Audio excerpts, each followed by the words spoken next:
पश्चिम बंगाल में आज एक भारतीय जनता पार्टी ने बड़ी बढ़त बनाकर और उसके साथ जीत दर्ज करने की ओर बढ़ रही है। वहीं बात की जाए तो आज सुबह से ही लगातार टीवी चैनलों पर जिस प्रकार से जो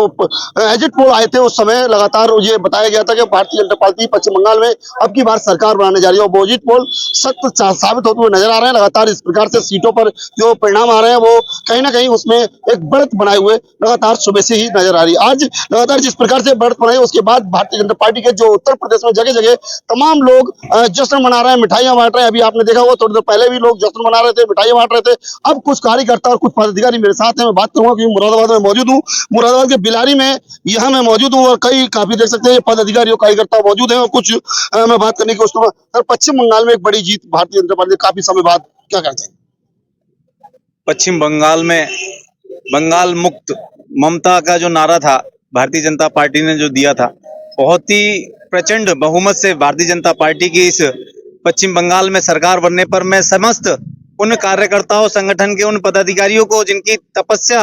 परिश्रम और लगन और अपने जीवन बलिदान के कारण ये भारतीय जनता पार्टी का जो आज इस पश्चिम बंगाल में पूर्ण बहुमत से सरकार बनने जा रही है, उसके लिए उन्हीं को मैं श्रेय देना चाहूंगा, उन संगठन के जिन्होंने अपना जीवन इस भारतीय जनता पार्टी के लिए अपने प्राणों की न्यौछावर करके आज दिन हमें देखने को मिल रहा है। पश्चिम बंगाल के अंदर जिस तरीके से अराजकता का माहौल था, उस अराजकता को नकारते हुए पश्चिम बंगाल की जनता ने भारतीय जनता पार्टी पे विश्वास करके अपना बहुमत भारतीय जनता पार्टी को दिया है। उसके लिए मैं पश्चिम बंगाल की समस्त सम्मानित जनता का मैं आभार प्रकट करता हूं और बधाई देता हूं कि जिस तरीके से उन्होंने जो सोचा है भारतीय जनता पार्टी के सरकार बनने के बाद, जिस तरीके से पश्चिम बंगाल में एक सुशासन का एक माहौल कायम होगा और जो अराजकता लोग थे, जो आतंकवादी लोग जो भारतीय जनता पार्टी के कार्यकर्ताओं संगठन के पदाधिकारियों पर लगातार एक बार करते थे, उन्हें मौत के घाट उतार दिया जाता था अच्छी बात सही बात कहने के लिए। आज उन्हीं के लिए मैं समस्त भारतीय जनता पार्टी के पदाधिकारियों और पश्चिम बंगाल की समस्त जनता का हार्दिक आभार प्रकट करता हूँ। गृह मंत्री जी ने कहा था 4 मई तक अगर जो गुंडा टाइप के लोग हैं वो रुके और फिर 4 मई के बाद भाजपा जनता पार्टी की सरकार बनेगी और ये मंच से गृह मंत्री जी ने कहा था इस स्तर से कानून व्यवस्था देखी जाएगी। भारतीय जनता पार्टी का नारा है सबका साथ, सबका विकास और सबका विश्वास के साथ भारतीय जनता पार्टी में पश्चिम बंगाल में फूल खिलाने का काम किया है। और जो भारतीय जनता पार्टी के जो हमारे गृह मंत्री माननीय अमित शाह जी हैं, उन्होंने जो नारा दिया था कि 4 मई के बाद जो अराजकता फैलाने वाले जो व्यक्ति हैं, जो आतंकवादी प्रवृत्ति के जो लोग इस पश्चिम बंगाल में निवास कर रहे थे, कि वो अपना अपना कहीं और ठिकाना ढूंढ लें। नहीं तो जिस तरीके से भारतीय जनता पार्टी की सरकार इस उत्तर प्रदेश में माननीय योगी जी के नेतृत्व में चल रही है, उन्होंने जो गुंडा ठोको राज जो भारतीय जनता पार्टी ने उत्तर प्रदेश में कायम किया है, वही गुंडा ठोको राज पश्चिम बंगाल में कायम करने का काम भारतीय जनता पार्टी करेगी। 27 में चुनाव अपने उत्तर प्रदेश में होने वाला है, लगातार किस प्रकार से देख रहे हैं 27 में क्या रणनीति रहने वाली? 27 में भारतीय जनता पार्टी की रणनीति जो हमारी सबका साथ, सबका विकास, सबके विश्वास के और सबके भरोसे के साथ जो भारतीय जनता पार्टी की दूसरी बार प्रचंड बहुमत से उत्तर प्रदेश में सरकार बनी है, उसी तर्ज पर 2027 में भी भारतीय जनता पार्टी को कोई भी मुकाबला, कोई टक्कर देने वाली अभी तक कोई विपक्ष की ऐसी पार्टी नहीं है जो उनके इस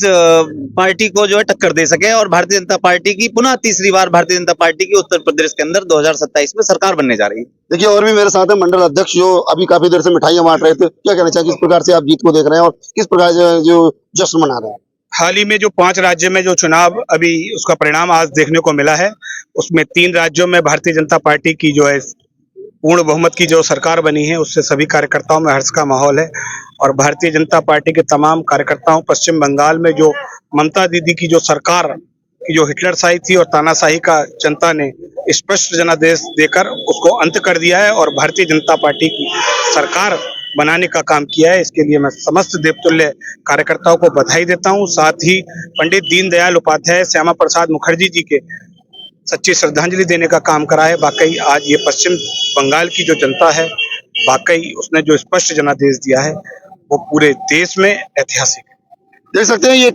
मतलब पदाधिकारी और कार्यकर्ता जिस प्रकार से यहाँ अपने देश सरकार तुष्टीकरण की राजनीति की हार हो रही है, जो एक ट्रेंड बन गया भारत में राजनीति का कि भाई मुसलमान वोट इकट्ठा कर लो और एक बड़ी सी जाति इकट्ठा कर लो। उस तरह की घटिया राजनीति का देश में अंत हो रहा है और देश जो है विकास की तरफ दृष्टि लगाए हुए है। जिस प्रकार से बीजेपी ने काम करा है, तमाम एक्सप्रेसवे और तमाम हाईवे बनाए हैं, एक विकास का वातावरण तैयार करा है, कानून व्यवस्था अच्छी करी है, देश में विकास का माहौल तैयार है और देश आने वाले समय में निश्चित रूप से बीजेपी के नेतृत्व में ऊंची छलांग लगाएगा। और जिस प्रकार से बंगाल पहले भारत की आर्थिक राजधानी रहा है, उसी बीच के समय में कम्युनिस्टों ने और उसे पूरी तरह से नष्ट कर दिया था। बंगाल दोबारा देश की आर्थिक राजधानी बनेगा, देश विकास के नए आयाम स्थापित करेगा। बंगाल की खाड़ी में और बांग्लादेश के माध्यम से जो षड्यंत्र चीन यहाँ रच रहा था, समुद्र में हमारे व्यापार को रोकने का प्रयास कर रहा था, वो प्रयास पे भी एक तरह से पलीता लग गया है।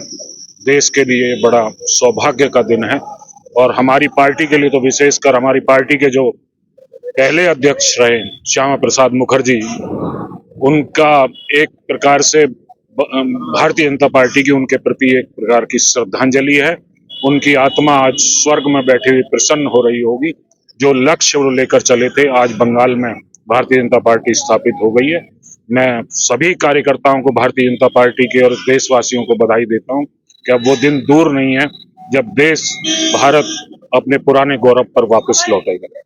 देख सकते हैं जिस प्रकार से ये कार्यकर्ता पदाधिकारी काफी मेरे साथ थे और उन्होंने खास बातचीत करते हुए कहा कि ईमानदारी, सच्चाई और विकास की जीत हुई है। कहा है कि जिस प्रकार से और प्रदेशों में भारतीय जनता पार्टी की सरकार जो विकास कार्य करती है, उसके आधार पर जनता के बीच जाकर वो योजनाएं सरकार के जो पदाधिकारी और गृह मंत्री, प्रधानमंत्री और अन्य प्रदेशों के मुख्यमंत्रियों ने गिनाई थी, उसको लेकर आज कहीं ना कहीं एक बड़ी जीत हुई है। और ये प्रकार से पश्चिम बंगाल की बात की जाए तो पश्चिम बंगाल काफी समय से विकास की गति पर नहीं था। कहीं ना कहीं भारतीय जनता पार्टी सरकार बनने के बाद विकास की गति पर जाएगा और जो गुंडा राज चल रहा था उसका अंत होगा और ईमानदारी के साथ और सच्चाई की जीत होकर कहीं ना कहीं भारतीय जनता पार्टी उसका नेतृत्व करेगी और उसको देखते हुए कहीं ना कहीं एक बड़ी जीत की ओर बढ़ती हुई नजर आ रही है। अपने सहयोगी पवन के साथ